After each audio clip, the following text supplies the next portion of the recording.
सच्चिदानंद सदगुरु साईनाथ महाराज की जय। ओम साईराम। मित्रों, आज का ब्लॉग आप सभी साईं परिवार के लिए विशेष लाभकारी और कल्याणकारी है, क्योंकि आज के ब्लॉग में अपने साईं परिवार के लिए एक बहुत ही विशेष उपाय लेकर के आए हैं, जिसके माध्यम से आपके घर परिवार में, आपके जीवन में जो बड़ी से बड़ी मुसीबत या बाधा आती है वह कैसे चुटकियों में समाप्त हो जाती है। आज इस उपाय को लाएं।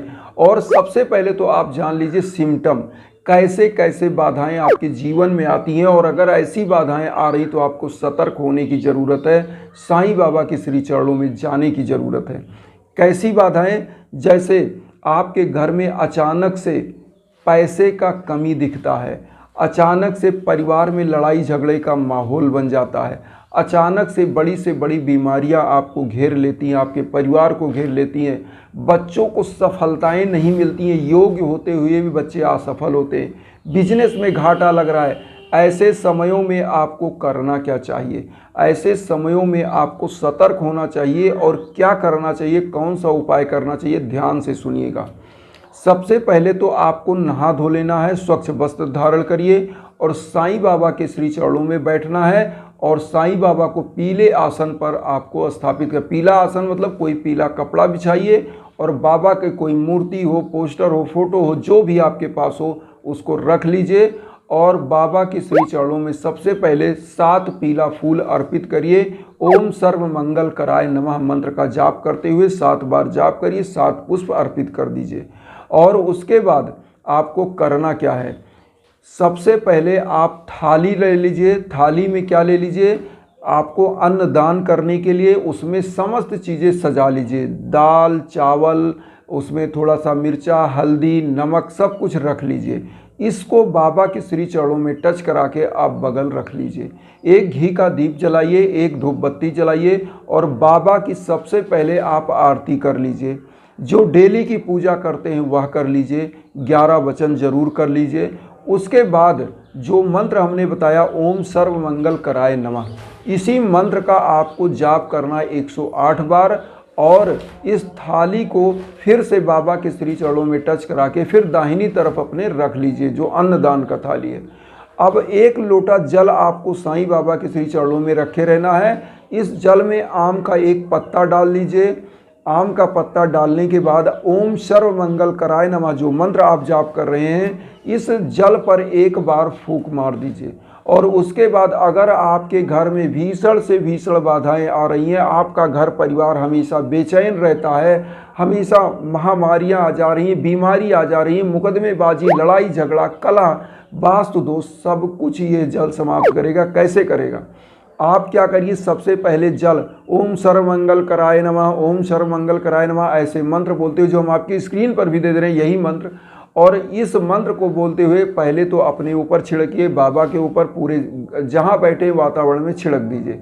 फिर आपको करना क्या है, घी का दीप रख लेना थाली में, और घी का दीप ले लीजिए और इस लोटे जल को घी का दीप जलने दीजिए, और धूप बत्ती भी उसी थाली में रख लीजिए, और पूरे घर में इसी जल को ओम सर्व मंगल कराय नमः, ओम सर्व मंगल कराय नमः छिड़कते रहिए। आम के पत्ते से छिड़क दीजिए, हर कोने कोने में यह जल पड़ जाए। इससे होता क्या है कि बाबा का आशीर्वाद आपके घर में बनता है, निगेटिव ऊर्जा सदा सदा के लिए आपके जीवन से समाप्त हो जाती है, और परिवार हमेशा अग्रगणी विकास करने वाला हो जाता है, और परिवार के जीवन से सदा सदा के लिए जो बड़े से बड़े बाधाएं होती हैं वह समाप्त होती हैं। जिनके दुकान में या शॉप में या बिजनेस की जगहों पर घाटा हो रहा है, वो क्या करें, अपने ऑफिस में, अपने शॉप में इसी जल को रख के चले जाएं और वहाँ पर आम के पत्ते से छिड़क दें। जिस परिवार के, जैसे मान लीजिए कोई बच्चा है, पढ़ाई में असफल होता है, योग्य होते हुए भी, वह क्या करे, इस जल को अपने कमरे में, स्टडी रूम में उसको छिड़क दे। उससे भी क्या होता है कि आपके बच्चे का दिमाग अच्छा चलता है, और उसके जो भी बाधाएं आ रही हैं, नौकरी में बाधाएं आ रही हैं, या उसको सफलता नहीं मिल रही है, तो उसको सफलताएं मिलने लगती हैं।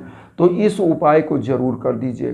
और इससे क्या होता है कि बच्चे का जहाँ स्टडी रूम होता है वहाँ की निगेटिव ऊर्जा समाप्त होती है और बच्चे का दिमाग पढ़ने में लगने लगता है। सांप में आप छिड़कते हैं तो वहाँ पर निगेटिव ऊर्जा समाप्त होकर वहाँ का वास्तु दोष समाप्त होकर के आपके घर परिवार में, आपके बिजनेस में उन्नति होने लगती है, धन लक्ष्मी का आवागमन बढ़ने लगता है। और साईं बाबा का चूंकि यह जल चमत्कारी जल होता है तो बाबा के चमत्कार से आपके घर परिवार में उन्नति दिखने लगती है।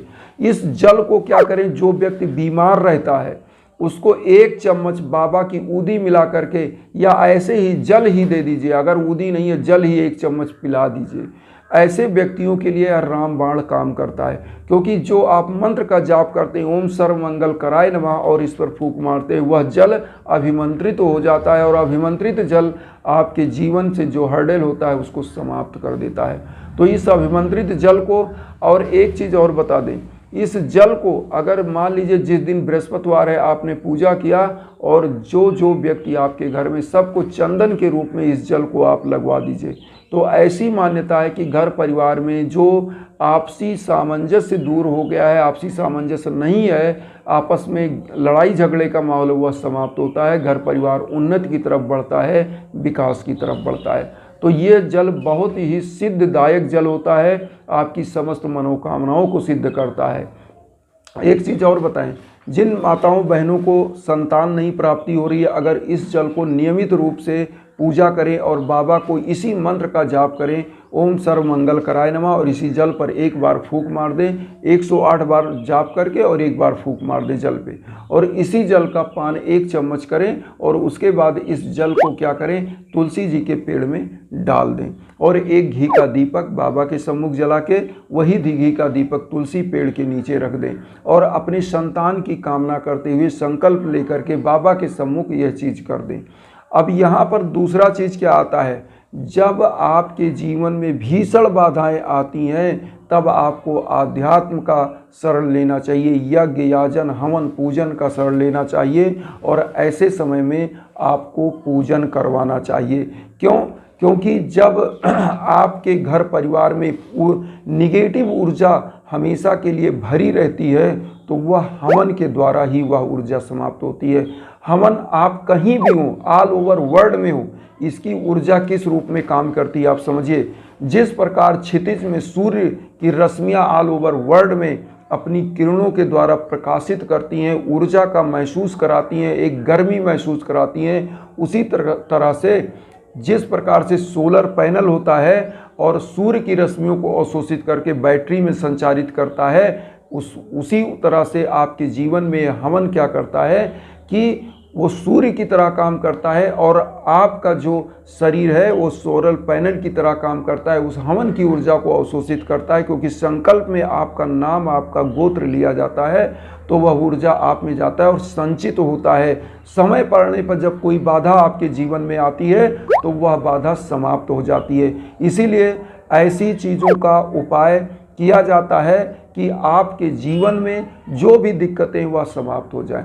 तो इसलिए आप जरूर हवन यज्ञ याजन की तरफ आइए और अगर आपको मेरे द्वारा करवाना है तो आप इंस्टाग्राम पर आइए, मुझसे संपर्क करिए, मैं वहां आपके लिए तत्पर हूं। मैं केवल अपने साईं परिवार के लिए ही यह उपाय करता हूं क्योंकि मैं कोई व्यावसायिक नहीं हूं। मेरा उद्देश्य फ्री ऑफ कास्ट काम करने का है, लेकिन इसमें जो इंग्रेडिएंट्स पड़ते हैं मैं आप लोगों से हाथ जोड़ना चाहता हूं क्योंकि उसी के लिए मुझे बताना पड़ता है। क्योंकि इसमें दिक्कतें क्या आती हैं कि इसमें जो वो काफ़ी थोड़ा सा कास्ट उसमें आता है और उसी कास्ट के लिए मैं आपको बताता हूँ कि इससे आपको थोड़ा सा जो है उसमें चार्ज आता है। नहीं तो मैं ये चाहता हूँ कि आपके जीवन में कोई एक आने का खर्चा ना आए और आपका जीवन अच्छे से अच्छा बने, आप खुश रहें, खुशहाल रहें।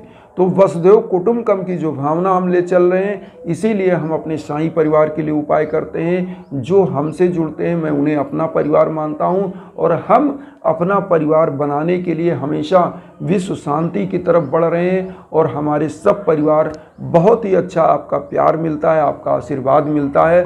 और जो परिवार जुड़ते हैं हमारे द्वारा जो भी संभव होता है, हम इंस्टाग्राम पर आपके कॉल का भी जवाब देते हैं, आपका यूट्यूब पर भी हम जवाब देते हैं, जहाँ तक संभव हो पाता है हम जवाब देते हैं। तो मैं आप सभी लोगों से यही कहूँगा कि अगर मुझसे संपर्क करना है तो आप इंस्टाग्राम पर जाइए और वहाँ पर मुझसे संपर्क कर सकते हैं। वहाँ पर आप मुझसे वॉइस कॉल के थ्रू बात कर सकते हैं। कोई आपके पास विचार है, नहीं समझ पा रहे हैं, तो वो आप लिखिए, वो उसका भी जवाब हम देते हैं। तो इन्हीं कामनाओं के साथ आप सभी लोग मेरे चैनल को सब्सक्राइब करके मुझे भी अपना परिवार बनाइए, आप भी मेरा परिवार बनिए और उन साईं भक्तों तक वीडियो को जरूर शेयर करिए जो किन्हीं कारणों से कष्ट में, दुख में, इन्हीं भावनाओं के साथ। ओम साईं राम।